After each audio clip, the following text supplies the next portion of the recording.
Ngizothanda ukuthi ngikubingelele ngiphinde futhi ngikwamukele khona la kuZimi Live. If ufuna nje ukuhlezi updated ngezinto ezenzeka la eMzansi, ungakhohlwa imbuyelo ukuthi subscribe kule channel and uphinde phela uklikhe ibell for ama notification. So kule video namhlanje ngizokhuluma ngendaba ethinta Uzalo. Indaba ke isuse ukukhuluma einkundleni zokuxhumana. Le ndaba ke ithinta uVikizitha Magwaza naye uNjinji. Ngeke ngakhipha ke ivideo ngeweekend ngikhuluma ngoNjinji nangoVikizitha ukuthi bathole ukunominate kuma Royalty Soap Awards. Indaba yabo ke kunominate isuse ukukhulu ukukhuluma einkundleni zokuxhumana. Abantu ke becomplain bekhala bethi why uVikizitha benaye kuNjinji benominate as ama best actor ekubeni bengenaso isikhathi eside befikile kuZalo and futhi indima yabo kuZalo ayikho nkulu kangaka ukuthi ngaze benominate. Abantu ade bekhala ke especially nangaye kuVikizitha ukuthi akasekho even show kuZalo kodwa still uyanominate.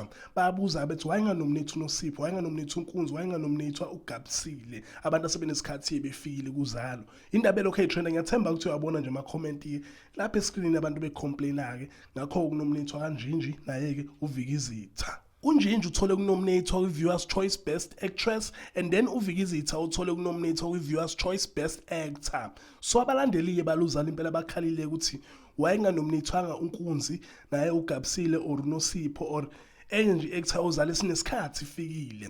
Bakhala ukuthi banominate kanjani as ama best actress, ama best actor ekubeni bengenaso isikhathi eside befikile kuZalo.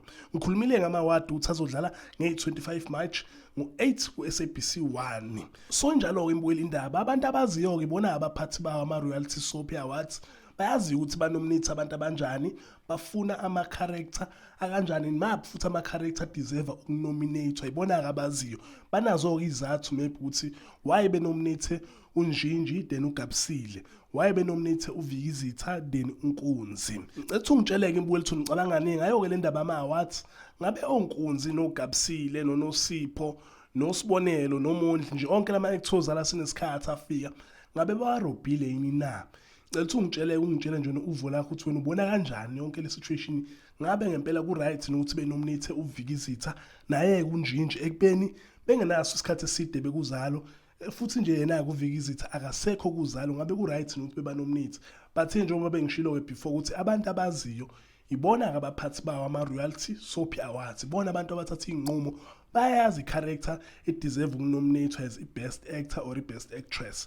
But ngifuna ungitshela ngicabanga ngabe babarobhile oNkunzi or uGabisile babarobhile futhi ungitshele kuma comment lama awards. Ungahamba nje ochecka ku Facebook, ucheck Instagram, ucheck everything ukuthi ahle kuvotwa kanjani and uzwe futhi abantu ukuthi bathini ngayo le ndaba because bilokhu busy trend. Yizo ke benguphathele zona lezi namhlanje mbuyeli. Cela ungakhohlwa ukuthi ulike le video and usubscribe if ungazi usubscribe. Engithi ke nje danke ngiyayibongela.